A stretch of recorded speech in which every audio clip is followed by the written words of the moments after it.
అందరూ చెప్తారు హల్లెలూయా. చేతులు తెచ్చిన వారందరూ రెండు చేతులు చెప్తారు హల్లెలూయా హల్లెలూయా.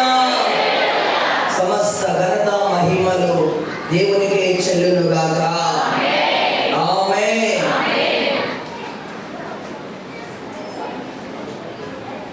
సరే, కొన్ని నిమిషాలు దేవుని వాక్యాన్ని విందాం. ఎవరు మాట్లాడదు, అక్కడ మళ్ళీ మాటలు వినబడుతున్నాయి. సాధనగాడు ఎవరినో ఒకరిని ప్రేరేపిస్తూ ఉంటాడు మాట్లాడమని చెప్పి. దేవుని వాక్యం ప్రకటించబడితే మారు మనసు పొందుతారు. అది వాళ్ళకి ఇష్టం లేదు కాబట్టి ఎవరినో ఒకరిని పక్కనున్న వాళ్ళనే ఏదో ఒక విధంగా డిస్టర్బ్ చేయాలని చూస్తూ ఉంటాడు. హల్లెలూయా హల్లెలూయా. అట్టి పరిస్థితులన్నీ తొలగిపోవును గాక. ఆమేన్. సరే, పరిశుద్ధమైన బైబిల్ గ్రంథంలో నుండి కొంత దేవుని వాక్యాన్ని విందాం. అపోస్తలుడైన పౌలు ఫిలిప్పీలకు రాసిన పత్రిక 2వ అధ్యాయం 5వ వచనాన్ని మనం చదువుకుందాం. అపోస్తలుడైన పౌలు ఫిలిప్పీలకు రాసిన పత్రిక 2వ అధ్యాయం 5వ వచనం చదవండి. క్రీస్తు యేసునకు కలిగిన ఈ మనస్సు మీరును కలిగి ఉండుడి. హల్లెలూయా. అందరూ చెప్తాం హల్లెలూయా. అందరికి వినబడుతుంది కదండి?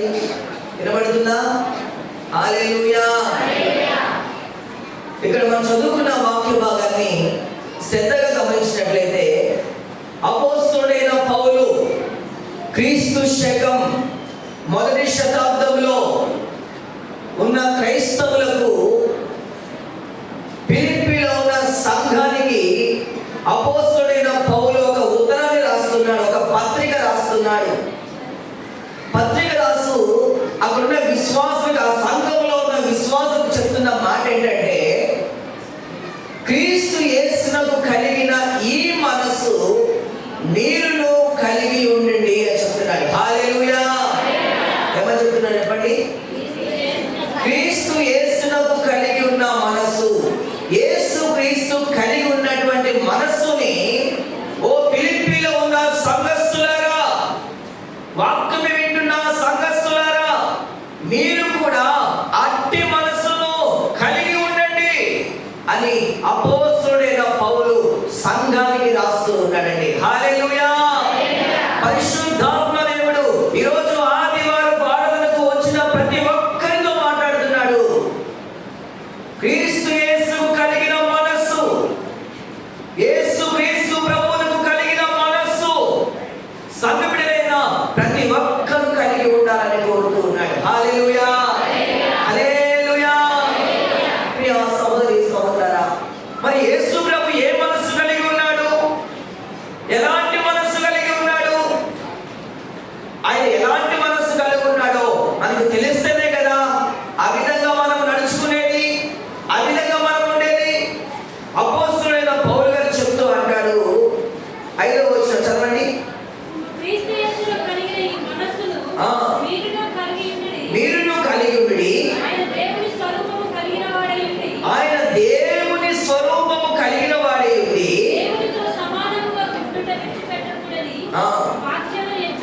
ఎంచుకోనలేదు, కానీ మనుషుల పోలికగా పుట్టి దాసుని స్వరూపమును ధరించుకొని తన్ను తానే రిక్తునిగా చేసుకొనెను. హల్లెలూయా హల్లెలూయా. అపోస్తలుడైన పౌలు గారు చెప్తున్నాడు సంఘానికి, ఓ ఫిలిప్పీలో ఉన్న సంఘస్థులారా, ఇదిగో మేము విశ్వాసము అని, ఓ విశ్వాసం కలిగి ఉన్న భక్తులారా, యేసు క్రీస్తు కలిగి ఉన్న మనస్సు మీరు కూడా కలిగి ఉండండి. నేను దేవుని బిడలమని చెప్పుకుంటున్నాము. దేవునికి ఏ మనస్సు అయితే ఉందో ఆయన బిడలమైన మనము కూడా అదే మనస్సు కలిగి ఉండాలి అని ఒక సేవకుడు సంఘానికి చెప్తూ ఉన్నాడు. హల్లెలూయా. ఏంటయ్యా యేసు ప్రభు కలిగి ఉన్నటువంటి మనస్సు అంటే అంటున్నాడు, ఆయన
అది రెండవ మరణము, నరకం. ఆ నరకానికి వెళ్ళొద్దని చెప్పి యేసు క్రీస్తు ప్రభువారు మనిషిగా ఈ లోకంలోనికి జన్మించి మనందరి పాపముల నిమిత్తమై ఆయన మన కొరకు చనిపోయాడు. హల్లెలూయా. తనను తాను తగ్గించుకున్నాడు. అదే అంటాడు పౌలు గారు సంగతి చెప్తూ, ఇదిగో క్రీస్తు యేసు కలిగిన మనస్సు సంఘస్థులారా మీరు కూడా కలిగి ఉండండి. ఏంటయ్యా మనస్సు అంటే తగ్గింపు మనస్సు. తగ్గించుకునేటటువంటి వ్యక్తి దేవుడు. ఆయన దేవుడై ఉండి ఆయనే తగ్గించుకున్నాడండి. ఈ రోజులో మనం ఎంత చెప్పండి? హల్లెలూయా, హల్లెలూయా. అందుకనే దేవుడు యేసు ప్రభు ఈ లోకంలో ఉన్నప్పుడు ఉపమానం చెప్తారంటాడు. ఇద్దరు మనుషులు మందిరానికి వెళ్ళారట, దేవాలయానికి వెళ్ళి ప్రార్థన చేయడానికి వెళ్ళారట. వారిలో ఒకరు సుంకరి, ఒకరు పరిసయ్యుడు. ఇద్దరు వెళ్ళి దేవుని సన్నిధిలో ప్రార్థన చేస్తా ఉన్నారట. ఈ పరిసయ్యుడు నిలబడి ప్రార్థన చేస్తున్నాడు. అయ్యా, నేను దొంగతనం చేయట్లేదు, నేను ఎవరిని దోచుకోవట్లేదు, ఓ నేను వ్యభిచారిని కాదయ్యా, నేను చాలా మంచోని అని తనను గురించి తాను దేవునికి తెలియజేస్తా ఉన్నాడు. అంత మాత్రమే కాదు, ఆయన ఏమో చెప్తారు తెలుసా? నేను వారానికి 2 రోజులు ఉపవాసం ఉంటున్నానయ్యా అంటున్నాడు. అంత మాత్రమే కాదు, నా సంపాదన అంతటిలో 10వ వంతు ఇస్తున్నానయ్యా అని చెప్తూ అంతవరకు బాగానే ఉంది. కానీ ఈ సుంకరి వలనైనాను నేను ఉండనందుకు నీకు స్తుతులు చెల్లిస్తున్నాను అంటున్నాడు. హల్లెలూయా. దేవుని సన్నిధికి వచ్చినటువంటి వ్యక్తి చూడండి ఎంత గర్వంగా మాట్లాడుతూ ఉన్నాడు. తనను తాను తగ్గించుకునేటటువంటి పరిస్థితి లేదు. వారానికి 2 సార్లు ఉపవాసం ఉంటున్నాను, ఓ నా అంత భక్తుడు లేదు, నా సంపాదన అంతటిలో నేను దశమభాగం ఇస్తున్నాను, నేను చాలా కరెక్ట్ గా ఉంటున్నానని డంబాలు కలుగుతున్నాడు దేవుని సన్నిధిలో. సుంకర్ అనేటటువంటి వ్యక్తి అంత దూరాన నిలబడి మోకరించి ఆయన ఆకాశం వైపు కూడా చేతులు ఎక్కడానికి, కళ్ళు ఎక్కడానికి ఆయనకి ధైర్యము చాలక ఆయన అంటున్నాడు, కలదు గుండె బాదుకుంటూ అని అంటున్నాడు, దేవా పాపినైన నన్ను కరుణించు అన్నాడు. హల్లెలూయా, హల్లెలూయా. ఆకాశం వైపుకి కళ్ళు ఎక్కడానికి కూడా ఆయనకు ధైర్యము చాలలేదట. తన్ను తాను తగ్గించుకొని నా పాపినైన నన్ను కరుణించయ్యా అని ప్రార్థన చేశాడు. ఒకటే మాట. దేవుడు ఆ వ్యక్తి ప్రార్థన విన్నాడు, ఈ వ్యక్తి ప్రార్థన విన్నాడు. వారిద్దరు ప్రార్థన విని దేవుడు అంటున్నాడు, ఇతని కంటే అతను నీతిమంతుడిగా ఎంచబడ్డాడు అని చెప్తున్నాడు. హల్లెలూయా. అప్పుడు ఆ కింద చదివిన మాట ఉంది, అక్కడ చదివితే అక్కడ రాయబడింది, తన్ను తాను హెచ్చించుకునేవాడు తగ్గించబడతారు, తన్ను తాను తగ్గించుకునేవాడు హెచ్చించబడతాడు. ప్రియ సహోదరి సహోదరులారా, దేవుని ప్రజలమైన మనం దేవుని మనస్సు కలిగి మనం జీవించాలి. అందుకనే భక్తుడు అంటాడు, యేసు క్రీస్తు కలిగిన ఈ మనస్సు మీరు కూడా కలిగి ఉండండి. ఏంటయ్యా మనస్సు అంటే తగ్గింపు. ఆయనే తగ్గించుకున్నంత ఇక మనంతటి వారమండి. చాలా మంది తగ్గింపు జీవితాలు లేవు.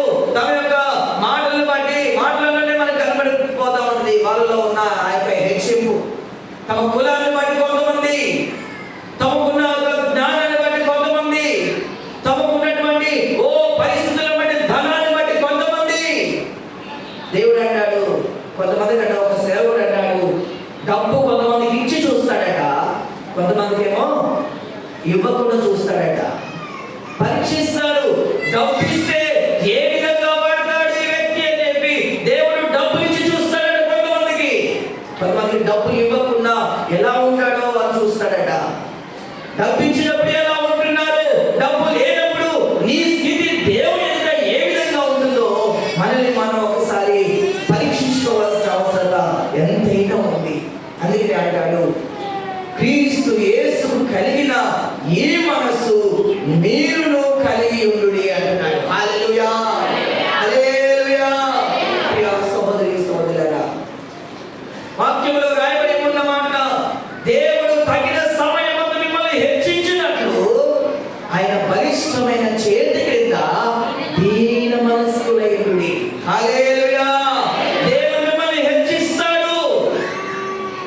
మనుషులు హెచ్చిస్తే ఓ ఈ రోజు నిలబెట్టిన వ్యక్తి రేపు రోజు రాళ్ళు తీసుకొని ఇసిరేటువంటి పరిస్థితులు రోజుల్లో మనం ఉన్నాము. అదే దేవుడే నిన్ను నిలబెట్టాడు అనుకోండి, నువ్వు ఎంత మూలన కూర్చున్నా కూడా దేవుడు నిన్ను నిలబెడితే నిన్ను ఎవరు పడగొట్టలేడు. హల్లెలూయా. అందుకే వాక్యం చెప్తుంది, యేసుక్రీస్తు ప్రభు తన్ను తాను తగ్గించుకున్నాడు. ఆయన బిడలమైన మనందరం కూడా వాక్యం చెప్తున్నా నేనైనా, వాక్యం వింటున్నా నీవైనా దేవుని సన్నిధిలో తగ్గింపు జీవితం కలిగి ఉంటే మన కుటుంబాలు, మన జీవితాలు ఆశీర్వదించబడతాయి. ఆమేన్, ఆమేన్. చాలా మంది దేవుని మందిరానికి వచ్చినప్పుడు తగ్గింపు లేనటువంటి జీవితం వాళ్ళకి గమనిస్తూ ఉంటే వాళ్ళకి అర్థమవుతూ ఉంటది. అయితే అలాంటి వారు దేవుని మనసు కలిగి లేరు అని అర్థం చేసుకోవాలి. దేవుని మనసు లేదంటే వాళ్ళు ఏ మనసు ఉన్నట్టు? ఏ మనసు అమ్మా? హల్లెలూయా. సాతాను మనసు. హల్లెలూయా. ఎంతగా మంచిగా ఒప్పుకుంటారు, చెప్తారు స్పష్టంగా. దేవుని మనసు లేదంటే సాతాను మనసు. హల్లెలూయా. ప్రియ సహోదరి సహోదరులారా, మనము దేవుని సన్నిధిలో మనం అతిశయించడానికి ఏ హేతువు లేదు. వాక్యం చెప్తుంది, అందరూ పాపము చేసి దేవుడు అనుగ్రహించు మహిమను పొందలేకపోతున్నారు. దేవుడు మనలను ప్రేమించాడట. హల్లెలూయా. మొట్టమొదటిగా ఆయనే మనల్ని ప్రేమించి మన కొరకు ఆ పరలోక రాజ్యాన్ని, ఆ యొక్క మోక్షాన్ని విడిచిపెట్టి తన్ను తాను తగ్గించుకొని మనందరి కొరకు ఈ లోకానికి వచ్చి తన ప్రాణాన్ని పెట్టాడండి. హల్లెలూయా, హల్లెలూయా. ఒకవేళ లోకంలో ఉన్నవారు తగ్గింపు లేకపోవచ్చు. లోకంలో వినబడుతున్న మాటలు తెలుసా? తగ్గేదే లేదట. ఏమంటున్నాయండి? హల్లెలూయా. ఈ రోజుల్లో కుటుంబాల్లో చూస్తే భర్త భార్య, భార్య తగ్గేది లేదు, భర్త తగ్గేది లేదు, పిల్లలు అంతకంటే ఇంకా తగ్గేది లేదు. కుటుంబాల్లో సమాధానం లేనటువంటి పరిస్థితులు మనం ఎన్నో చూస్తున్నాం. అందుకనే యేసుక్రీస్తు అంటున్నాడు, ఇదిగో దైవజనుడు సంఘానికి చెప్తున్నాడు, క్రీస్తు యేసుకు కలిగిన మనస్సు మీరు కూడా కలిగి ఉండండి. హల్లెలూయా, హల్లెలూయా. యేసుక్రీస్తు మనస్సు తగ్గింపు మనస్సు. ఈరోజు నీ కుటుంబంలోనైనా, సమాజంలోనైనా, నీ యొక్క జీవితంలో నువ్వు దేవుని దృష్టికి నువ్వు తగ్గించుకుంటే దేవుడు ఖచ్చితంగా నిన్ను హెచ్చించునుగాక. ఆమేన్. వాక్యం చెప్తుంది సామెతల గ్రంథంలో, ఎవని గర్వము వారిని తగ్గిస్తుందట. పక్కనోడు కాదు తగ్గించేది, వేరే వ్యక్తులు కాదు. నీకు వచ్చిన గర్వమే నిన్ను తగ్గింపులోనికి తీసుకొని వస్తుంది. అదే గర్వం లేకపోతే వినయ మనస్కుడట ఘనత నొందుతాడట. హల్లెలూయా, హల్లెలూయా. అందుకనే చిన్న చిన్న పిల్లల్ని మాట్లాడి చూస్తే అంటారు తగ్గేదా మాట్లాడుతున్నారు. ఆ పిల్లలకి ఎలా వచ్చింది? మళ్ళీ ఆ తల్లి సంబరపడుతుంది కదా ఆ మాట అంటే, మామూలు సంబరం కాదు. హల్లెలూయా, హల్లెలూయా. ఏంటమ్మా అంటే, చూడండి నా కొడుకు ఎంత మంచిగా అంటున్నాడు, నా బిడ్డ ఎంత మంచిగా చెప్తుందో చూడండి అంటున్నారు. అటువంటివి నేర్పిస్తే రేపు రోజున వారి జీవితాలు ఏ విధంగా మార్చబడుతుంది. అందుకనే సొలొమోను అంటాడు, బాలుడు నడవవలసిన త్రోవను వారికి నేర్పము, పెద్దవాడైన దాని నుండి వాడు తొలగిపోడు. హల్లెలూయా. యేసుక్రీస్తు విశ్వాసి అని చెప్తున్న నీవు లోకంలో ఉన్నట్టుగా ఉంటే నువ్వు దేవుని బిడ్డవి ఎలా అవుతావు? దేవుని మనస్సు నీకు ఎలా ఉంటుంది? అందుకనే దేవుడు అంటున్నాడు, నేను తగ్గించుకున్నాను కనుక నా బిడ్డలైన మీరు కూడా తగ్గింపు జీవితం కలిగి ఉండండి అన్నాడు. హల్లెలూయా, హల్లెలూయా. మొట్టమొదటిది దేవుడు మనస్సు ఏంటయ్యా అంటే, క్రీస్తు యేసు కలిగిన మనస్సు, తగ్గింపు కలిగిన మనస్సు. హల్లెలూయా. ఆ మనస్సు ఈ మందిరంలో కూర్చున్న ప్రతి వ్యక్తికి నా దేవుడు అనుగ్రహించునుగాక. ఆమేన్. రెండోదిగా మనం చూసినట్లయితే యేసు ప్రభు తన నోరారా చెప్తున్నాడు. ఏమని చెప్తున్నాడు తెలుసా? మత్తయి సువార్త 11వ అధ్యాయం చూద్దాం. మత్తయి సువార్త 11వ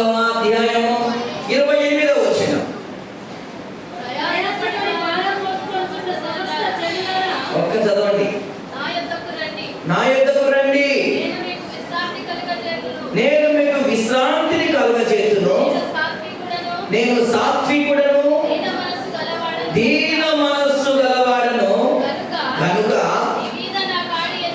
మీ మీద నా కాడి ఎత్తుకొని నా యొద్ద నేర్చుకొనుడి.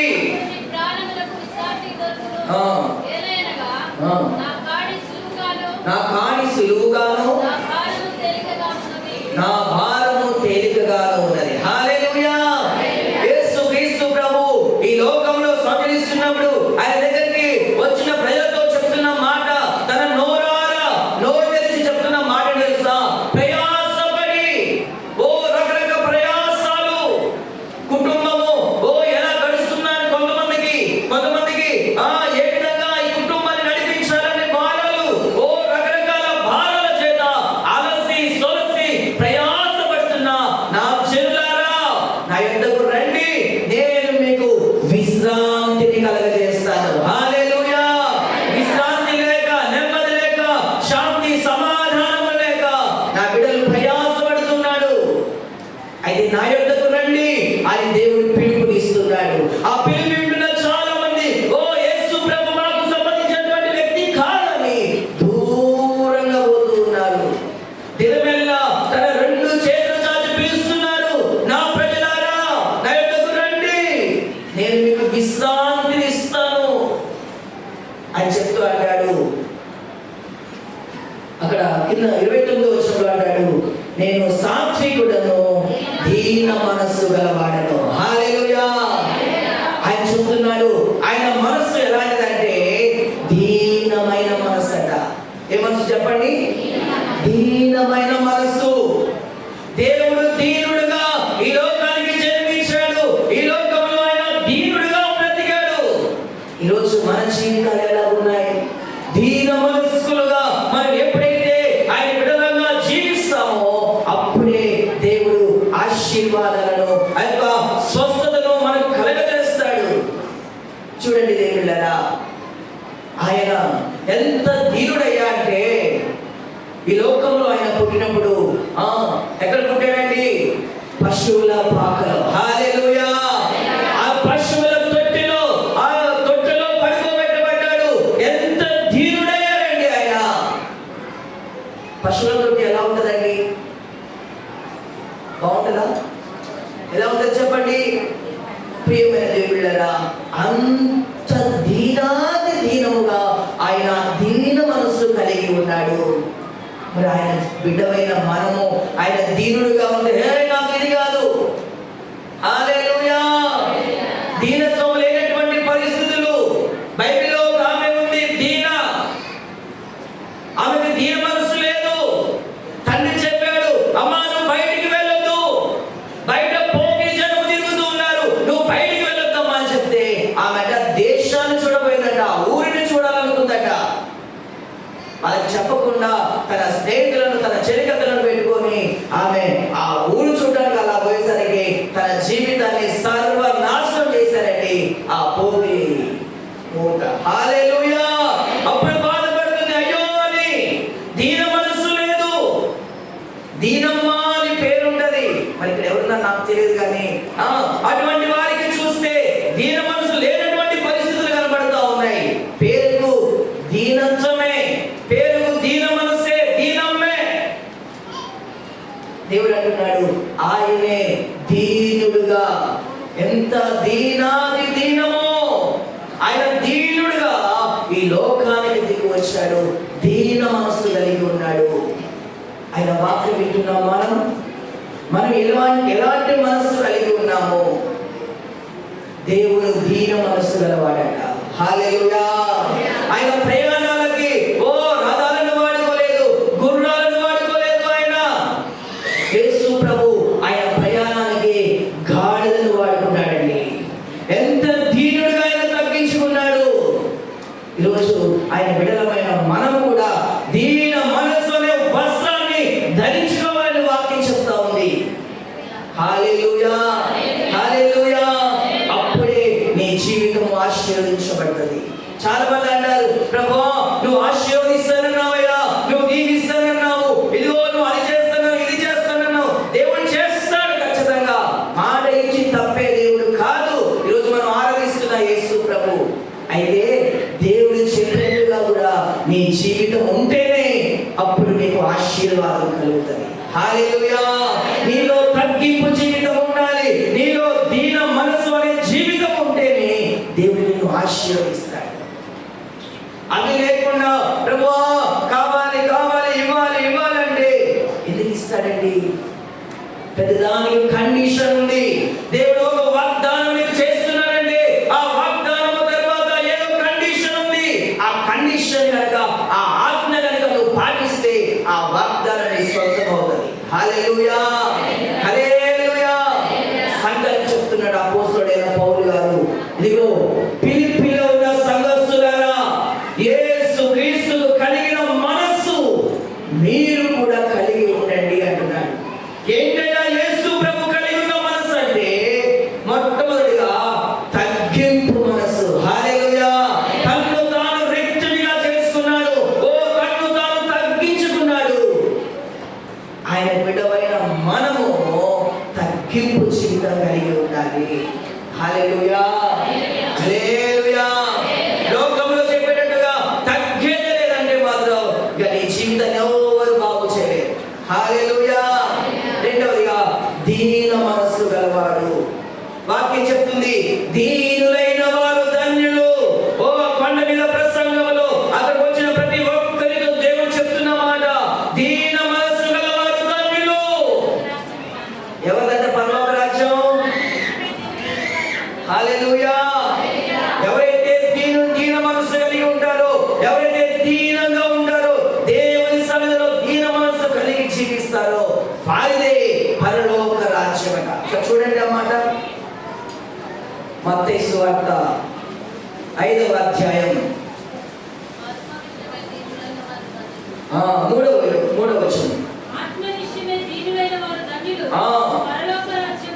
హల్లెలూయా. ఈరోజు పరలోక రాజ్యము నీది అవ్వాలంటే నీవు ఉండవలసిన ఏ విధంగా తెలుసా? దీన మనస్సు కలిగి ఉండాలి. ఆత్మ విషయమై దీనులైన వారు ధన్యులు. దేవుడు చెప్తున్నాడు అహంకారాన్ని ఎదిరించి దీనులకు కృపను అనుగ్రహిస్తాడట. హల్లెలూయా, హల్లెలూయా. నువ్వు ఎంతవరకు అహంకారంగా ఉన్నా దేవుని అహంకారాన్ని బట్టి నిన్ను అణిచివేస్తాడు. అయితే ఎవరైతే దీన మనస్సు కలిగి ఉంటారో వారికి కృపను అనుగ్రహిస్తాడట. హల్లెలూయా, హల్లెలూయా. సహోదరి సహోదరుడా, దేవుడు దీన మనస్సు కలిగి ఉన్నాడు. ఆయన దీనుడే ఈ లోకానికి వచ్చాడు. ఆయన బిడ్డలమైన మనం కూడా దీన మనస్సు అనే వస్త్రాన్ని మనము ధరించుకొని ఉందుము గాక. ఆమేన్, ఆమేన్. మూడవదిగా మనం చూస్తే పేతురు రాసిన మొదటి పత్రిక, అందరూ చూద్దాం. పేతురు రాసిన మొదటి పత్రిక 4వ అధ్యాయం 1వ వచనం. క్రీస్తు శరీరమందు శ్రమపడెను కనుక మీరును అట్టి మనస్సును ఆయుధముగా ధరించుకొనుడి. హల్లెలూయా. యేసు క్రీస్తుకు కలిగిన మనస్సు సంఘమైన మనం అందరం కలిగి ఉండాలి. ఏంటయ్యా మనస్సు అంటే? మూడవదిగా శ్రమ పడేటటువంటి మనస్సు. ఏ మనస్సు అండి? చెప్పాలి, ఏ మనస్సు అమ్మా? హల్లెలూయా. అట్టి మనస్సును మనము ఆయుధముగా చేసుకోవాలని వాక్యం సెలవిస్తూ ఉంది. యేసు క్రీస్తు ప్రభువారు ఈ లోకంలోనికి ఆయన వచ్చి నీ కొరకు నా కొరకు ఎన్నో శ్రమలను అనుభవించాడండి. ఎంతగా అంటే నీ కొరకు నా కొరకు ఆఖరి రక్తపు బొట్టు కూడా ఆయన ధారపోసాడండి. హల్లెలూయా. అంతగా ఆయన శ్రమ పడ్డాడు. తన్ను తాను రిక్తునిగా చేసుకున్నాడు, తన్ను తాను తగ్గించుకున్నాడు, దీన మనస్సు కలిగి ఉన్నాడు. ఆయన నీ కొరకు నా కొరకు శ్రమను అనుభవించాడండి. హల్లెలూయా. మనం కూడా దేవుని మనసు, ఆ యొక్క శ్రమ అనే మనస్సును మనం కూడా ఆయుధంగా ధరించుకోవాలని దేవుని వాక్యం సెలవిస్తూ ఉంది. ఈ రోజులు మందిరానికి వచ్చారు, కొంచెం శ్రమ కలుగుతుంది, ఎక్కడ పడుతుందండి? ఆ శ్రమ పడేటటువంటి ఆ మనస్సు లేదు. మరి దేవుడు ఏ విధంగా నిన్ను రేపు రోజున పరలోక రాజ్యానికి నిన్ను ఆహ్వానిస్తాడు. ఇందాక పురుషులు పాడారు, నీవు నాకిచ్చే మహిమ ఎదుట ఇవి ఎన్నదారు. ఆ శ్రమలు దేవుడు ఆయన మనకంటే ముందుగా ఆయన శ్రమ పడ్డాడు. ఆ శ్రమలో మనం తలంచుకుంటున్నాడ దేవుడిచ్చే మహిమ ఎదుట ఇవి ఎన్నదగనివి కావు. హల్లెలూయా. ఆనాటి క్రైస్తవులు, ఓ ఆది అపోస్తలులు, ఆనాటి క్రైస్తవులు ఎన్నో శ్రమలను అనుభవించారండి.